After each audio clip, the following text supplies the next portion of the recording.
strange and charmed ones, welcome back to my channel. Today I'm going to show you guys my November 2014 favorites. I have quite a few things I think this month to show you, so I am going to try to speed along and not be as chatty as I normally am. And I also have a little extra something at the end of this video that's a little bit new, so make sure you stay tuned after my favorites for my little extra something that we'll get to at the end of the video. Okay, so the first category of favorites I'm going to share with you guys today is like fashion and accessory favorites, which I don't normally have a ton of those because, as you guys know, I don't really consider myself a fashionista, but this month was actually a really good fashion month for me, I would say.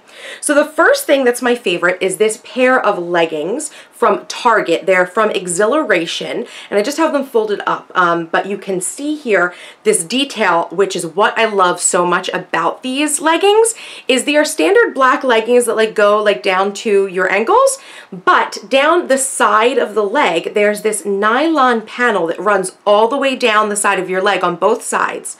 And it kind of gives an effect like faux leather. And I just think that this detail makes the leggings so much more wearable in different situations. I know some people don't like to wear leggings out of the house. I am usually one of those people who won't wear leggings out of the house unless I've got a tunic on or I feel like I'm properly covered.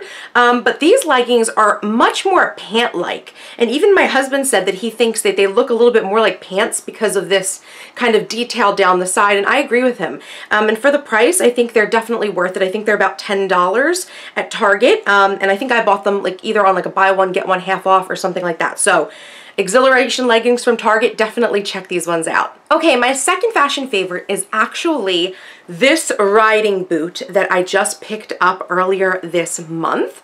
And it may not look like anything special to you guys, but I have a little teeny bit of a story that I want to tell you guys about why it is so hard for me to find boots. So it is really hard for me to find boots that go up your knee, and these actually go to right below my kneecap, which is really good, I think at least. But it's really hard for me to find boots that fit me because I have weird feet. If I actually go into a store to get sized, they tell me that my shoe size is a 5.5.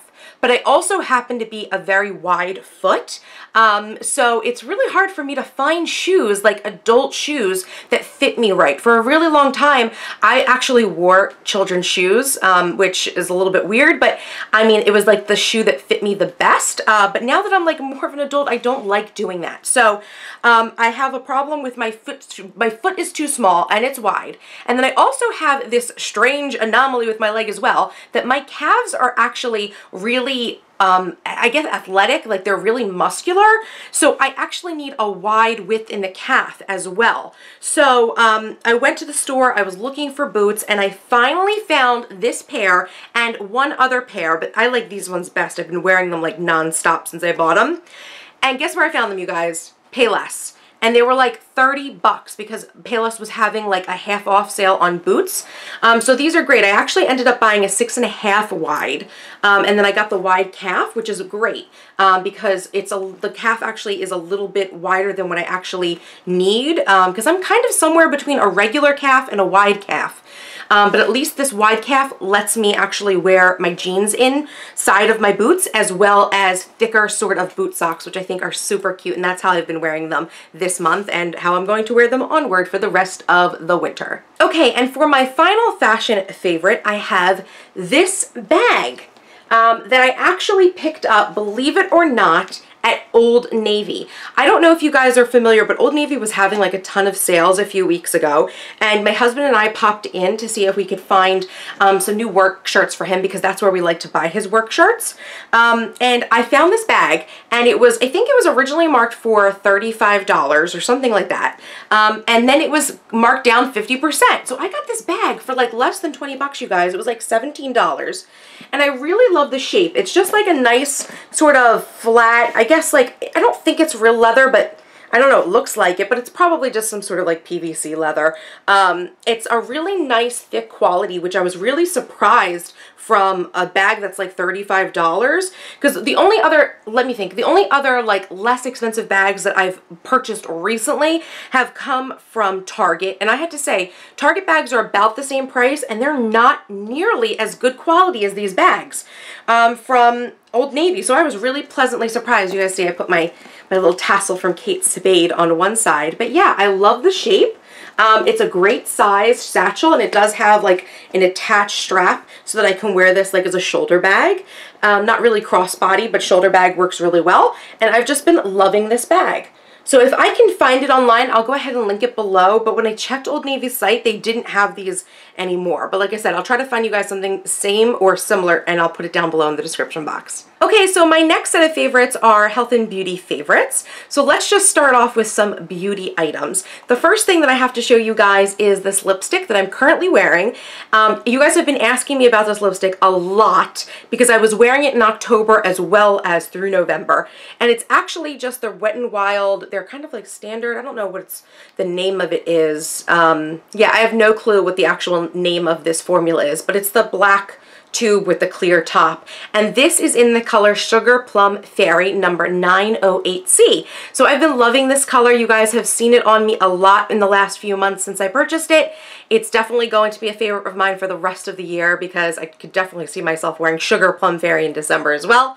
So I'm really excited about that. These are only $2, you guys. So if you like it, go run out. I think it's a great, nice matte formula and very inexpensive and a beautiful pop of color. My next beauty favorite is actually a new palette that I recently picked up as well. This is the Naked 2 Basics palette from Urban Decay. You guys may already be familiar with this palette and the rest of palettes in Urban Decay's line because they are known for their palettes, I feel like. But basically, I am not someone who, you know, I'm not normally someone who's really big into tons of eyeshadows. And although I've really liked the Urban Decay palettes in the past, their larger palettes are definitely something that I don't necessarily see myself needing. They're a little bit pricier, definitely probably a good value for money because I think you get something like 14 or 16 really nice eyeshadows in their Naked palettes. But for me, it was just like too much. Like the palettes were just too overwhelming and I just couldn't see myself using all of the colors. So I was really interested in the Naked Basics palette, but the Naked Basics 1 palette I think has a lot of light colors in it, which I just don't see myself wearing. So when they came out with Naked Basics 2, I was really excited because as you guys can see, it has a nice range of colors, a few lighter colors, but most of them are like nice mid-tone taupes and then that nice darker color. So it's a really good range of colors, I think, for me and for what I wear. So if you guys were not impressed by the Naked 1 palette, definitely check out the Naked 2, especially if you don't actually own anything from Urban Decay. I think this is a really great palette to start off with. And I love the packaging as well. I love that it's the hard plastic, as opposed to some palettes that are, you know, sometimes palettes come in those like cardboard sort of, I don't know, containery palette things, and I just don't like when they come like that. I like hard plastic, so I definitely think this was worth it. I think it was about $28 and I picked it up at Ulta, but I definitely think that this is a great palette. I've been wearing it literally, I think exclusively since I got it. I'm even wearing it now, so maybe you guys can see, let you guys see my eyes a little bit. You know, I don't do anything fancy with my eye makeup when I use this, but it is, you know, but I think it's a really great sort of simple palette to have. Nice portable size, great quality, and an amazing brand. Okay, so my last health and beauty favorite is, I guess this is the health favorite for the video, and it is this little pink tubey thing. I'll give you guys like a second to think what you think it is. I'm sure some people are going to have some naughty guesses because I know that this looks really weird, but when you take the cap off of this, it is a portable sonic toothbrush, you guys. Now, I picked this up at Ulta, and you're probably thinking, what a weird thing to pick up at Ulta. But I was kind of in the market for a new toothbrush. My husband, who is really big into oral health care, had recently purchased a sonic toothbrush that he's been loving, and I'll be honest, I was a little bit jealous. So when I saw these cute little colorful portable sonic toothbrushes where you just have to put like one little battery in them and it lasts a while and it's, you know, a nice quality and a cute little kind of like, you know, travel travel size and you can take it with you. I just had to have it. And the best thing was, this was like only like $15. I don't remember the name of the brand. It says on the bottom violife.com, but I'll go check on Ulta's website and see what the actual brand was and put the information down below if you guys are interested in getting one of these for yourself. They had a couple of different patterns, but of course I went with the hot pink because, you know, it's me. Okay, so now we're getting into our lifestyle favorites, and I only have 2 things to show you guys in that category. And the first thing is something that I don't normally talk about, and it is a magazine. This is Company Magazine. It comes out of the UK, and it's basically like a fashion, lifestyle, health and beauty magazine for, I would say, like 20-somethings is what I think that this is going for. Back in, I think, September, I picked up an issue, which was this one with Chloe Grace Moritz on the cover, and I was really impressed by the articles and sort of the design and the different things that they had inside of this magazine. I'll be really honest, you guys, I love magazines, or I should say I love them in theory because I love getting different inspiration from them, especially since I'm a writer and a blogger and a designer, and I just feel like I am kind of in the sphere of like print entertainment, although it's online print. So I love browsing magazines and reading magazines and seeing, like, you know, what the trends are for editorial. But I'm really unimpressed with, you know, most magazines nowadays because they're all filled with, you know, ads and things like that, which really are just so distracting and like useless. I feel like you buy a Vogue and it's like 90% advertising. So when I found this magazine, I was highly impressed. I just think the quality is amazing. It was only $5, yeah, $5 in the US. So when I went back in, really in the end of October, early November, I picked up a second issue. This is actually the October issue. I'm not sure if my Barnes & Noble is like a month behind on these because it comes from the UK. But yeah, if you're like a 20-something-year-old girl who's interested in fashion and lifestyle and beauty, something that's a little bit different from the ordinary, definitely check out Company Magazine. I don't think you'll be disappointed. Okay, so my last lifestyle favorite is a sticker set, and this is actually a sticker set that I have up for sale on my shop, which I will go ahead and link below. This is my Girl About Town sticker set. I'm not sure if you guys have seen it. I've had it in a few pictures and in a few videos that I've done about my file of facts, but this actual sticker set, I'm in love with it because I basically designed it around things that were like, reminded me of Kate Spade and that whole Kate Spade style, because you guys know I love Kate Spade. So yeah, if you guys haven't seen this sticker set, I sell these, basically these designs that are meant to be printed out onto a full sheet label, like an Avery full sheet label. And then what you can do is just go ahead and cut out stickers one by one. Like you can see here, I've actually cut out one of these ampersands in this row. But yeah, you just cut these out, print them on your own, and I think it's a really great value because you can basically print unlimited stickers once you've purchased my design for the printout. So if you guys love Kate Spade, if you're like a file of facts or planner addict, no matter what planner you use, these will work with your planner. And I just am so in love with this set. It's like my favorite set.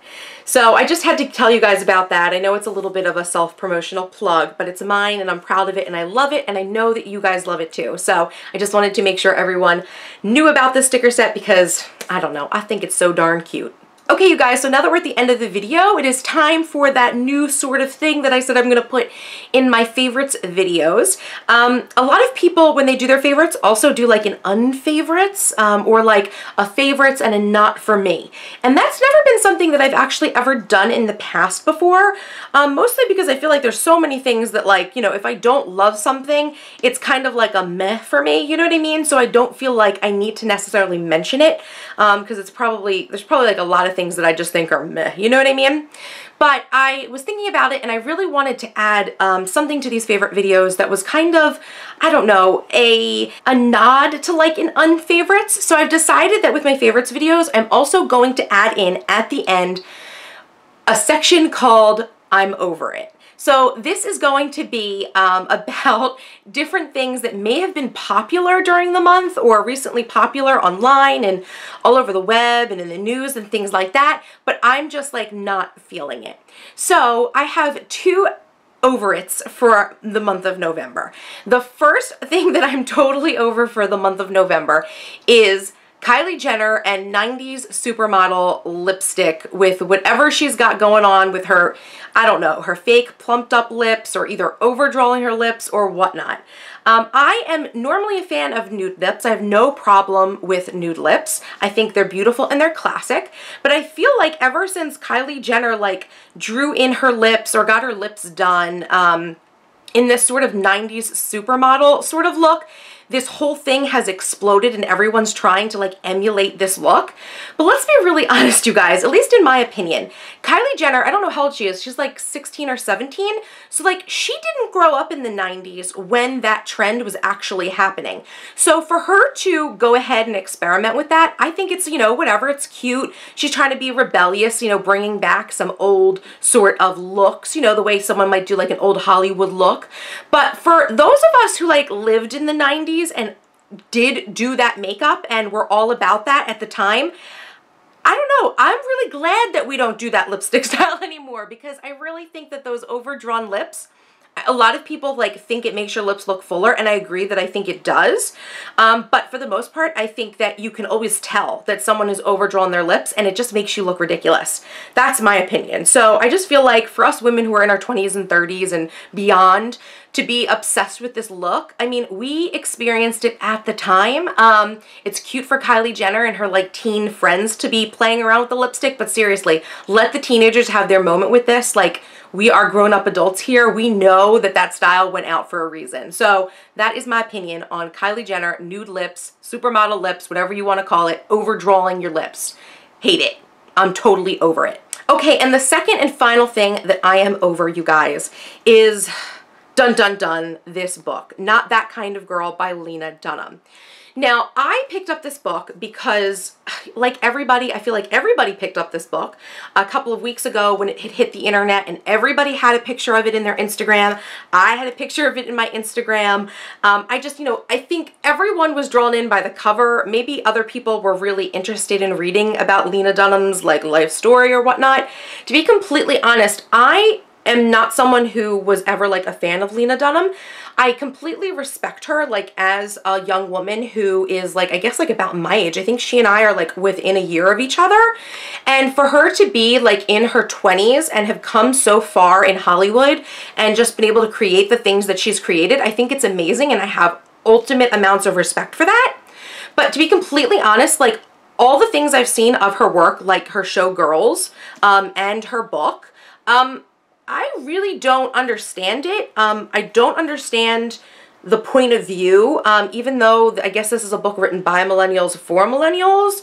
I am definitely in this age range. Like, this is supposed to be written about my generation, and I totally don't get it. In fact, like, I kind of totally dislike it, and I don't know, I feel like it's embarrassing, like some of the things she talks about. And I guess some people are like, yay, you know, for her telling the truth and, you know, sharing these awkward stories, but you guys, I read this book and it's just a collection of like anecdotes and like short stories about her that I don't even think that some of them make sense. Like, I don't understand why they're in this book and what the lesson is supposed to be. And even greater than that, I don't understand what the overarching theme of this book is supposed to be. Like, when I bought the book, I thought that the cover was adorable. Like, come on, like, this is the most beautiful cover you've ever seen. And, I liked the title, like, Not That Kind of Girl. It made me think of, like, you know, the image that popped up in my head is like that girl, like maybe you're going on a date with a guy and the guy's trying to put a move on you and you're like, oh, sorry, I'm not that kind of girl. Like, I have self-preservation and, you know, I have self-respect. Like, I'm not that kind of girl. But what she writes about in this book is the complete opposite of that. So I don't understand if this is supposed to be a play on words or whatnot, but yeah, I didn't learn anything from reading this book. I didn't connect with her at all. In fact, I just became even more confused about her and her brand and whatever her message is that she's trying to say to young women. Because in my opinion, I think the things that she talks about they're a little bit damaging for certain women in their 20s to kind of hear. So I would highly suggest that if you're under 25, like, don't read this book until you're older. Like, I feel like you need to be older to not take this book seriously. So yeah, I was very disappointed with this book. So I'm going to keep it because it's, you know, it is a nice cover. I think it's really pretty and it'll look nice on my bookshelf, but I am not interested in Lena Dunham and this book. I really don't think you should waste your money on it unless you just want to have it as a coffee table book. Okay, you guys, so those were my favorites and my I'm over it for November 2014. Let me know what you guys thought. Do you like the whole I'm over it concept? Do you guys want me to continue with that, or do you want me to drop it? Let me know what you think, because I do from time to time find things that are popular in pop culture and in the world that I just totally don't agree with or like. So maybe there are other people out there that have my sort of quirky sensibility and also don't enjoy those things. So let me know down in the comments, do you agree with what I said about Lena Dunham's book and the 90s lip? I know it was really popular, but like most trends, I feel like they are in and out for a reason because they're not good enough to stay. So yeah, let me know what you think down in the comments. If you like this video, of course, make sure to give it a thumbs up. That's so important that you guys like my videos because it does help other people to find my content. And of course, if you're new around here, make sure to subscribe for more awesome videos by me. And until next time, bye-bye.